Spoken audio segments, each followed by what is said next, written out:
2024 में प्रधानमंत्री नरेंद्र मोदी की हैट्रिक को रोकने के लिए एक नए गठबंधन का गठन हुआ। इंडिया नाम दिया गया, बहुत तामझाम के साथ एकता का नारा लगाया गया था, लेकिन कुछ ही दिनों में इस एकता में अनेकता नजर आने लगी।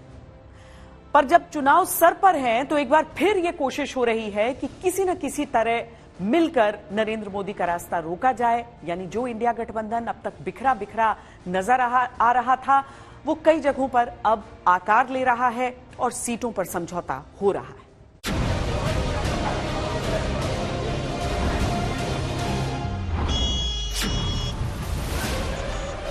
छोटे छोटे बड़े छोटे हितों को दरकिनार करके देश के हितों को सामने रखकर इस गठबंधन में आए हैं। हम इंडिया गठबंधन का हिस्सा हैं और हम साथ में ही चुनाव लड़ेंगे। इंडिया गठबंधन शने शने बढ़ता जा रहा है, मजबूत होता जा रहा है। इंडिया गठबंधन पूरी तरह से सशक्त तरीके से उसका मुकाबला करने के लिए तैयार है और उसी कड़ी में आम आदमी पार्टी और कांग्रेस पार्टी का सीटों को लेकर समझौता हुआ।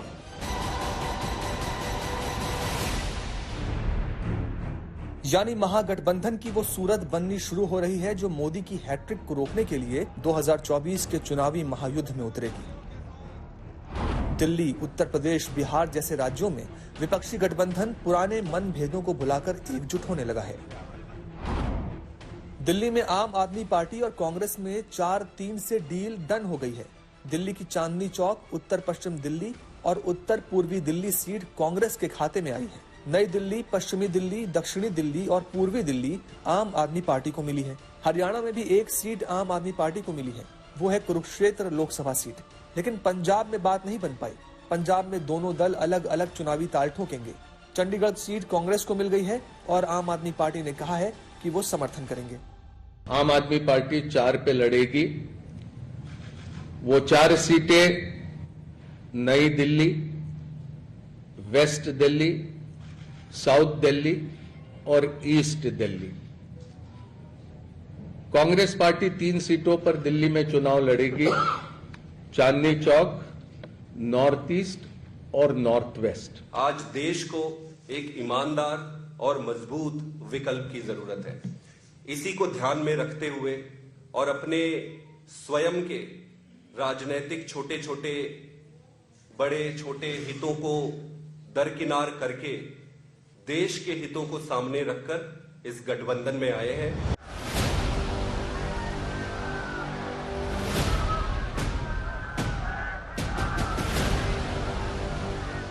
लेकिन सवाल यह है कि क्या जिस बीजेपी ने 2019 में दिल्ली की 7 सीटें जीती, जिसे दिल्ली वालों ने 5 साल पहले करीब 57% वोट दिए, क्या उसके सामने ये गठबंधन काम कर पाएगा? विपक्ष की कोशिश है कि 2019 के नतीजों को पलटा जाए। लेकिन क्या वाकई 2014 और 2019 की सूरत को बदलना आसान होगा, खासकर तब जब 400 प्लस का बीजेपी ने टारगेट लॉक कर दिया है। मैं तो अरविंद केजरीवाल को भी कहता हूं, क्योंकि अभी तक आपको अपना जेल नहीं भेजा गया है, इसलिए आप भी चुनाव लड़िए और जो है पश्चिमी दिल्ली से लड़िए। मैं आपका स्वागत करता हूं, आपको आमंत्रित करता हूं। और जितने आपके कद्दावर नेता हैं, आपको सभी को दिल्ली की 7 सीटों पर चुनाव लड़ना चाहिए। तो आपको समझ में आएगा कि दिल्ली की जनता के मन में क्या है। दिल्ली की जनता के मन में केवल मोदी है, दिल्ली की जनता के मन में केवल विकास है। आज जो पूरे देश में हमारा सम्मान हुआ है वो है। सीट बंटवारे को लेकर विपक्षी गठबंधन में कुछ दिन पहले तक जो असमंजस की स्थिति थी, जो ना नुकुर वाले हालात थे, उन पर से अब धुंध की चादर हट रही है और तस्वीर साफ हो रही है। दिल्ली के साथ साथ उत्तर प्रदेश में भी कांग्रेस और समाजवादी पार्टी में सीटों को लेकर बात बन गई है और जो लड़के अलग अलग दिशा में थे, वो अब अच्छे लड़के बनकर यूपी में वापस आ गए हैं। फॉर्मूले के मुताबिक यूपी की 80 सीटों में से 17 पर कांग्रेस लड़ेगी, तो बाकी की अन्य सीटों पर समाजवादी पार्टी समेत उसके दूसरे सहयोगी दांव आजमाएंगे। जबकि मध्य प्रदेश में 29 सीटों में से 28 पर कांग्रेस लड़ेगी, वहीं एक सीट पर समाजवादी पार्टी ताल ठोकेगी। 2024 के लोकसभा के चुनाव में समाजवादी पार्टी, कांग्रेस पार्टी और इंडिया गठबंधन मिलकर के देश को बचाने के लिए आपके सामने उपस्थित है। आदरणीय अखिलेश यादव जी का इसके लिए विशेष आभार मानता हूं कि दोनों आदरणीय नेताओं ने पूर्ण विश्वास के साथ और आने वाली उत्तर प्रदेश की राजनीति को मद्देनजर रखते हुए एक दूरगामी लक्ष्य को सामने रखकर इस गठबंधन को अपनी मान्यता दी। कुल मिलाकर चुनाव का मेला सजना शुरू हो चुका है। जैसे जैसे चुनाव की तारीख नजदीक आएगी, तमाशा और रंगीन होता जाएगा। जनता घूम घूम कर सबके खेल देखेगी, फिर बताएगी कि किसके तमाशे में उसकी तमन्नाओं के अक्स हैं और किसके तमाशे में फरेब है। गठबंधन इंडिया के सामने बड़ी विकट सी परिस्थिति। दिल्ली जैसे राज्य में आम आदमी पार्टी और कांग्रेस के बीच अंडरस्टैंडिंग होती है जो पंजाब में जाकर टूट जाती है। कई मुद्दों पर ममता बनर्जी और कांग्रेस एक साथ नजर आते हैं, लेकिन बंगाल में एक भी सीट देने से इनकार कर दिया जाता है। इसीलिए भले ही कुछ राज्यों में बात बन रही है, लेकिन अभी भी इंडिया गठबंधन के साथियों को काफी सारी समस्याएं सुलझाने की जरूरत है।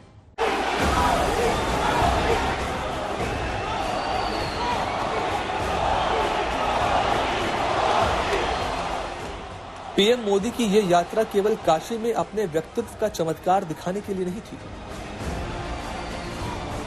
पूर्वांचल के साथ साथ पूरे देश के चुनाव में चमत्कार रचने के लिए थी। एक ऐसा चमत्कार जो बीजेपी को तीसरी बार सत्ता तक पहुंचाने का जरूरी रास्ता है।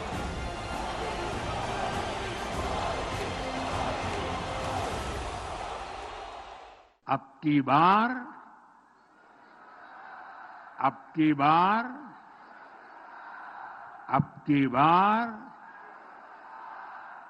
बार 400 पार का विश्वास, 400 पार का विश्वास कर रहा है।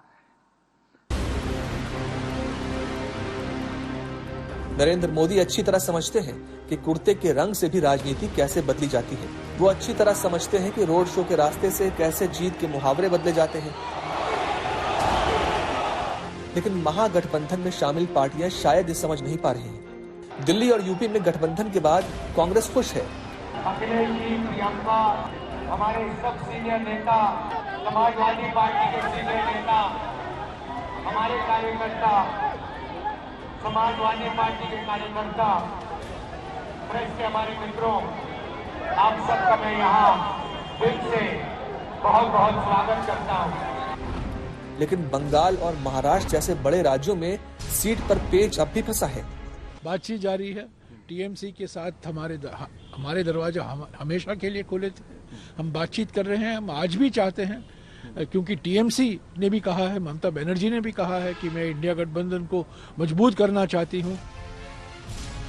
बंगाल में 2019 में टीएमसी कांग्रेस के बीच गठबंधन नहीं था। 42 सीटों पर जब वोटिंग हुई तो टीएमसी को 22 सीटें मिली, बीजेपी के हिस्से में 18 सीटें आईं और कांग्रेस को 2 सीटों पर जीत हासिल हुई। इसीलिए जब टीएमसी ये बोलती है कि कांग्रेस को वो 2 और 4 सीटें ऑफर करने को तैयार है, तो अधीर रंजन भड़क जाते हैं। ये दुविधा में है, क्या करें? इसलिए हाँ या ना इनकी पार्टी की सुप्रीमो की तरफ से होना चाहिए, आधिकारिक रूप से होना चाहिए। लेकिन आधिकारिक रूप से ये नहीं कहे जाते हैं कि गठबंधन की प्रक्रिया खत्म हो चुकी है। अधीर चौधरी को सबसे पहले अपना स्टैंड क्लियर करना चाहिए। ये सबको मालूम है कि इस तरीके से पिछले कई सालों से वो यहाँ पर बंगाल में, जबकि तृणमूली कांग्रेस है जो बीजेपी को रोक सकता है, हर एक चुनाव में ये सबूत हो गया। वो एंटी बीजेपी फोर्स तृणमूल को डाउन करने के लिए, मेलाइन करने के लिए और बीजेपी को ऑक्सीजन देने के लिए जो करना चाहिए वो सब कर रहा है। ममता बनर्जी को लेकर बात बोल रहा है, अभिषेक बनर्जी को लेकर बात बोल रहा है। बात सिर्फ बंगाल में नहीं अटकी है, महाराष्ट्र की गुत्थी भी अभी सुलझ नहीं सकी है। गठबंधन को बनाए रखने के लिए राहुल गांधी ने शरद पवार से फोन पर बात की है, जिसके बाद कांग्रेस दावा कर रही है कि जल्द ही सब कुछ फाइनल होगा।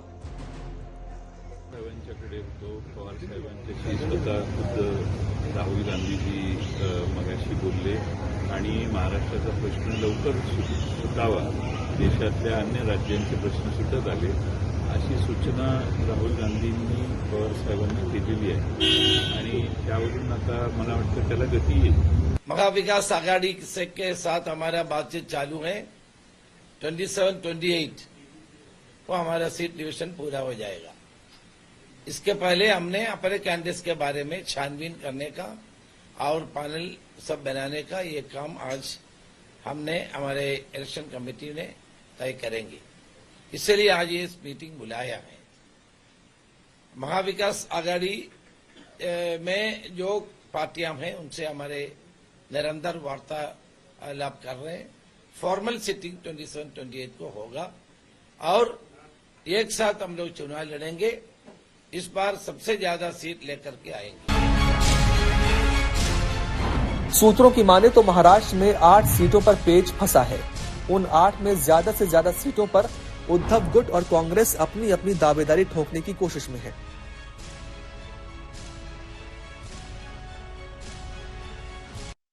हमारा जो सीट शेयरिंग का जो मसला है उसमें मेरिट के आधार पर हम लोग उसमें हम लोग सोच रहे और वो 27-28 को ये मामला सीट शेयरिंग का खत्म हो जाएगा. जो महाराष्ट्र में कांग्रेस, शिवसेना, एनसीपी शरद पवार साहब की और अंबेडकर साहब की वंचित बहुजन आघाड़ी, उसमें बात फार्मूले की नहीं है, सीट शेयरिंग की बात मैं करता हूं.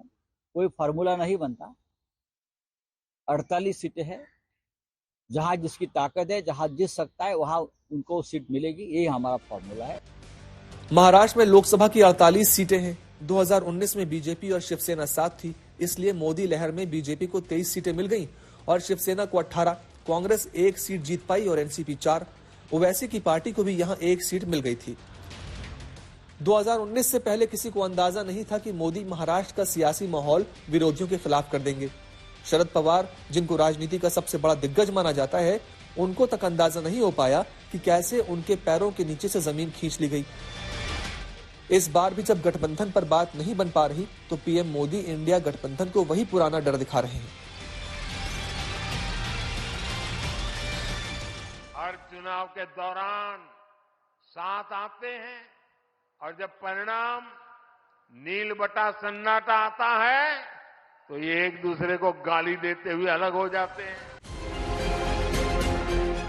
केरल में बनी बनाई बात बिगड़ गई और लेफ्ट और कांग्रेस का हाथ अलग हो गया. ये एक बड़ा झटका है.